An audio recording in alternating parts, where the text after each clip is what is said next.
I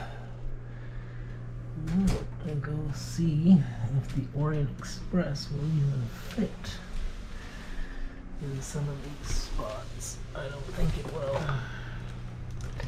I realized it was 8.5 studs wide.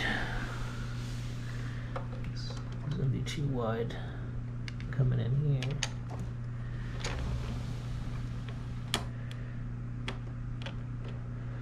So I'd have to move everything back. That sucks.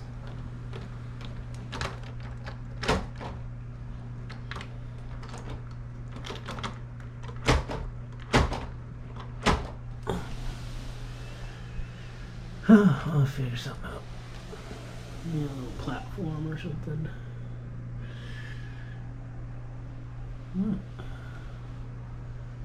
Thought I'd see what it looks like from up here.